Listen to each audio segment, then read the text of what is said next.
प्रथम आसवा आम भत्ता सेक्शन को जहाँकि ओल्ड एज पेंशन योजना आपण मैंने समस्ते जानी थे। एरसमा ब्लॉक रे ए पर्यंत 4000 ओल्ड पेंशन योजना रे हिताधिकारी वंचित अच्छा। जितेबाला पचरा जामर कहीं भत्ता है आम कहूँ कि टार्गेट आसीनी। तेणु पूर्व सरकार समय रे संपूर्ण भाव इलेक्शन पूर्व संपूर्ण भाव ओल्ड एज पेंशन योजना जो मैंने अप्लाई करते संपूर्ण भाव नील थिला। किंतु ये सरकार समय रे आज को प्राय 4000 लोक अप्लाई करछन्ति किंतु तार कौन सुफल मिल पारि नाही। आसिला कौन ना 80 वर्ष ऊर्ध्व माँ बापा को 3500 पेंशन योजना रे तांको सामिल करागला।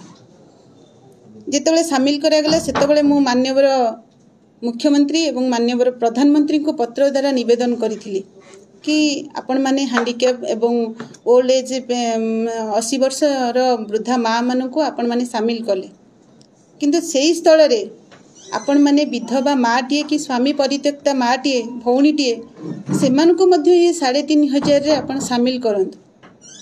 आज्ञा से मु निवेदन कली मेल माध्यम पत्र माध्यम आपण माने देखि पारुथबे एठी मो पाखे संपूर्ण भाव अच्छी मु निवेदन करी किंतु ए पर्यंत से ताहार कार्यकारी कौनसी हैला नहीं।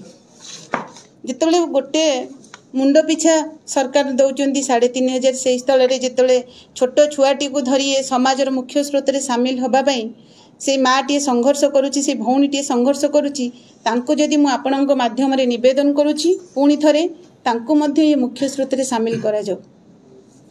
सेकेंड पॉइंट को आसीबा हमर जोगान विभाग एमआई सेक्शन राति अध 3 पहरे पूर्व सरकार समय रे मो निजक मु निजे गर्वित मने भाबु थाए। सेतबेले राति अध 3 पहरे जो समय भी हो जने राशन कार्ड धारी जदि मेडिकल सर्टिफिकेट सहित जने एक्सीडेंट केस हो कि जने प्रेग्नेंट केस हो जे कोनोसी केस हो मेडिकल को आसीबा समय एडिशन पई अप्लाई करी से तार सठिक जांच करी राति अध 3 पहरे ता पई कार्यकारी करिछु आमे माने तार कोनोसी राजनैतिक क्षेत्र कोनोसी